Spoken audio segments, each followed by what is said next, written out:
The 60s and 70s were all about fun, pops of colour, and as you well know, it's a really popular design movement in crafts and in furniture trends and in fashion trends as well that are still carried through into fashion trends today. So I want to jump straight into it, and I want to show you the rice papers and the stencils and the stamps that are included in your collection today.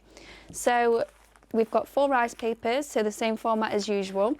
So we've got this one, so this is the Flower Power look and feel. We've got the 3 butterflies on there, we've got the sunflowers, we've got the piano, we've got that movement and the music on there. And then your next one is this beautiful celestial one. So this is more of like your modern look and feel, using that celestial moon sort of festival vibes on here. And then these are our landscape papers. So we've got another one that matches the green one with the moon on, so you can blend these rice papers together and you've still got that consistent look and feel. We can fussy cut this, make them into a wreath, or we can take the beautiful mandalas from the corners. And this one, we'll turn it the right way around.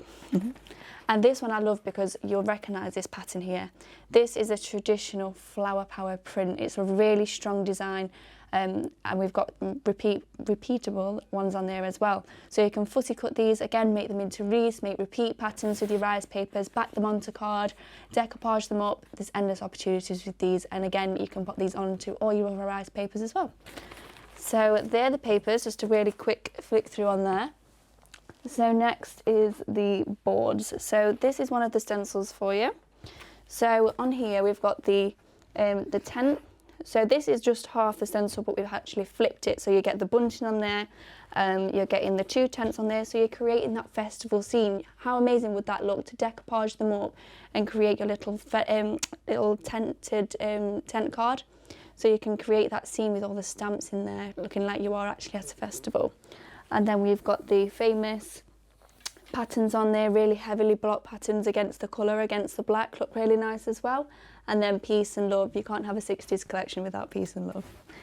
Then the next stencil, put that down there, is this one. So this is the lady running through the field. She's just coming through the festival. We've got the music notes swinging into the background. And then again, we've got this interlocking circle collector on there as well. And then we've got this lovely, this reminds me of like face painting at festivals. You know, you have like the flowers down your side of the face. That's what that reminds me of. And then we've got the script on there as well. So we've got feeling groovy, peace, breathe, Flower Power, and that's a really nice filler on your projects to put into the background. When I was creating samples, I knew I wanted to do like this sort of psychedelic sort of thing, because that is a really popular print during the 60s. So the best way to do that is I found using a brayer. So I'm going to show you a really quick and easy technique to get this sort of psychedelic feel. So all you're going to do, I actually saw this technique online when I was searching for, I'm always searching for like different ways to do things, different paint techniques that I can show you. So I saw this online, and I thought it was really quick and easy.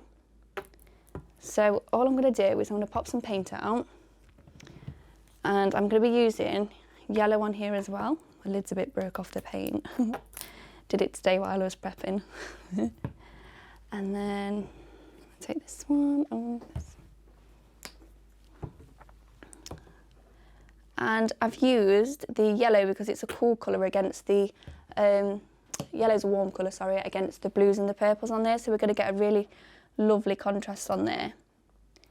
And some of the paints as well have got the glitter, the hybrid glitter in there. So we're going to get that extra festival feel in there because it's going to add the glitter contrasting against the yellow, which is your matte hybrid as well. So taking your brayer, all I've done is I've lined up colours on there. Now you can put as many colours as you want or leave it as 2 colours, but you do need to have the 2 colours at least to get this psychedelic sort of look.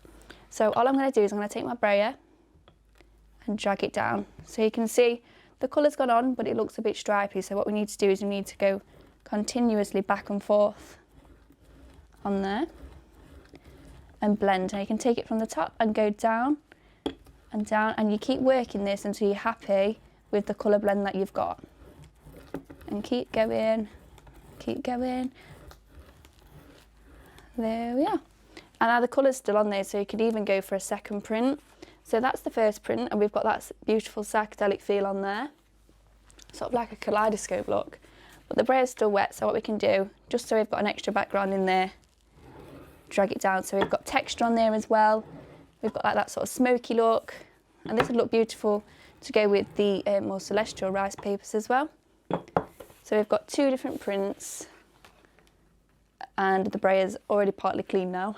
But make sure when you're using your brayers that you pop them in water and clean them straight away, because we don't want the texture of the brayer to go a bit bumpy and then affect your next print. So make sure, especially when you're using the glitter hybrids as well, pop it in some water straight away. So I'm just going to pop mine in down here, and I'll clean that in a bit.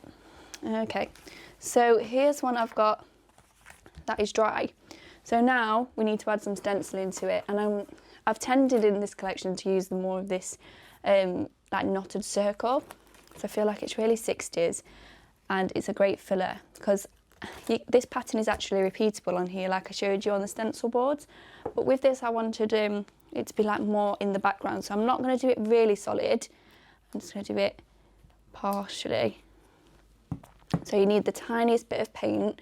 Now I like to work on tissue paper when I'm doing this, just so I can take a little bit of the paint off, because I don't want a heavy amount of paint on here. So I'm just going to lay the stencil on top, and in a buffing motion I'm just going to buff it on, not applying too much pressure, and I'm not being too precious about where I'm putting the paint, because like I say, I just want this to be a really smoky circle effect. And you can see on there, how cool does that look? And then I'm going to line it up roughly, because I'm not too worried if it doesn't line up. Do the same again, lift it off, and then just making sure all the areas are covered, and then do it again, and one more time. And that's the background done. I'm going to leave it as that. You can see how the yellows will pop straight through there, and it's clinging onto your eye, and that's what we want, because that's what the prints in the 70s and 60s were all about. So, and you can see it shining a little bit actually, which is lovely. The glitter's coming through. So, the next step. Pop my brush in some water. I'm always a nightmare for leaving the brushes out, so make sure you put all your brushes and your stipple brushes in water, just so we're maintaining that fluffy look to them. And your stencils as well.